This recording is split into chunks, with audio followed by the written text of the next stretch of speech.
وراثت کی بات آخری بات کر کے اپنی بات کو ختم کرتا ہوں. آج کل وراثت میں بہنوں کو حصہ، بولو بھائی، ابا کا انتقال ہوا، قرآن خوانیاں ہو رہی ہیں اور معلوم نہیں کیا کیا ہو رہا ہے، دیگیں بھی. اللہ نے تو نہیں کہا کہ قرآن خوانیاں کرو بھائی، کسی بھی طرح سے ثواب پہنچا دو، میت کو پہنچ جائے گا. اللہ نے سب سے پہلا حکم کیا دیا؟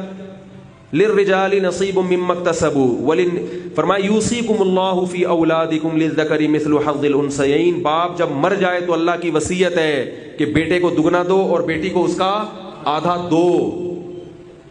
بھائی کیا کرتے ہیں؟ یار وہ ہماری بہنیں ہیں، ان کو کیا ضرورت ہے، ان کے جہیز پہ ہم نے اتنا دے دیا تھا، ہمیں زیادہ ضرورت ہے، ہمیں گھر چلانا ہے، ہمیں یہ کرنا ہے، ہمیں وہ کرنا ہے. تو یہ کس کو مشورہ دے رہے ہیں؟ اللہ کو مشورہ دے رہے ہیں کہ اللہ تو نے خام خواہ میں بہنوں کا حصہ ڈال دیا، ہماری بہنوں کو تو ضرورت ہی نہیں. بھائی اللہ نے یہ نہیں کہا کہ بہن کو ضرورت ہے تو دو، ضرورت نہیں ہے تو نہیں دو. اللہ نے کہا کہ بہن کو دینا پڑے گا. ایک بہن کو 1 کروڑ کا جہیز دیا ہو اور ایک کو کچھ بھی نہ دیا ہو، دونوں کا حصہ برابر ہے. لیکن جائیداد تقسیم نہیں کرتے، مائیں رکاوٹ ڈالتی ہیں. جب تک میں زندہ ہوں میرے میاں کی پراپرٹی کو ہاتھ، اور پھر عورتیں، خاندان کی عورتیں تانے دیتی ہیں ابھی کفن میلا نہیں ہوا اور جائیدادیں بٹنا شروع کر دیں، اس کی روح کو تکلیف پہنچا رہے ہو. یہ ڈائلاگ ہیں، یہ آپ کا اخپل اسلام ہے، ٹھیک ہے نا؟ یہ غیرت اخپل ہے. بھائی ابا کا وہ رہا نہیں ہے، مردہ کسی چیز کا مالک نہیں ہوتا. اگر وہ ابا کا ہوتا تو ابا کے ساتھ ہی لے جاتے نا اس پراپرٹی کو. اللہ نے کہا جب آنکھ بند ہوئی تو ابا کی جتنی چیزیں ہیں 8واں حصہ بیوہ کا ہو گیا، 6واں حصہ ابا کے ماں باپ کا ہو گیا، اور باقی کس کا ہو گیا؟ بیٹے کا ہو گیا دگنا، بیٹی کا ہو گیا آدھا. تقسیم ہی نہیں کرتے. اور تقسیم اگر کوئی کرتا بھی ہے 20 سال کے بعد جا کے، 20 سال تک جو آپ اس کا حصہ کھاتے رہے ہو، اس کا کیا قیامت میں حساب نہیں دینا پڑے گا؟ فوراً تقسیم کیا کرو.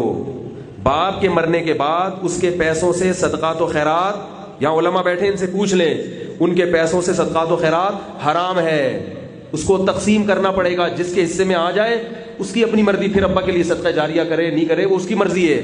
آپ اس کے پیسے کو ہاتھ، بولو بھائی، نہیں لگا سکتے. حتیٰ کہ کسی کا انتقال ہوا، اس کی بیوی کے پیٹ میں بچہ ہے، 1 دن کا بچہ ہے، حمل ابھی پیدا ہوا ہے، اس حمل کا بھی حصہ ہے شریعت میں. وہ جب پیدا ہوگا، لڑکا ہوگا تو دگنا، لڑکی ہوگی تو آدھا حصہ اس کا محفوظ رکھا جائے گا. قرآن کہہ رہا ہے کہ ان الذین یاکلون اموال الیتامی ظلما انما یاکلون فی بطونہم نارا. جو بچہ پیدا ہوا اور اس کا باپ مر گیا ہے اور اس کے بھائیوں نے اس کی وراثت کھا لی، اللہ فرماتے ہیں یہ جہنم کی آگ کے انگارے کھا رہے ہیں، آگ کے انگارے کھا رہے ہیں. پھر اللہ نے کہا اتنی حفاظت کرو کہ بچہ جب بلوغت کی دہلیز پہ قدم رکھے تو فرمایا ابھی ناسمجھ ہے، اس کو اس کا مال اس کے حوالے مت کرو، ضائع نہ کر دے کہیں. وَلَا تُؤْتُوا السُّفَهَاءَ أَمْوَالَكُمُ الَّتِي جَعَلَ اللَّهُ لَكُمْ قِيَامًا. فرمایا ابھی صرف اس کے پیسے سے اس پر مناسب طریقے سے خرچ کرو، یہاں تک کہ جب یہ سمجھدار ہو جائے، پیسے کے فائدے نقصانات جاننے لگے، پھر سارا پیسہ اس کے حوالے کرو. لیکن بڑا بھائی یہاں جتنے بڑے بھائی بیٹھے ہیں ان کے علاوہ کی بات کر رہا ہوں. بڑے بھائی کیا کرتے ہیں؟ تو چھوٹا ہے، میں ہوں نا، میری دکان ہے نا، بس میں کروں گا نا.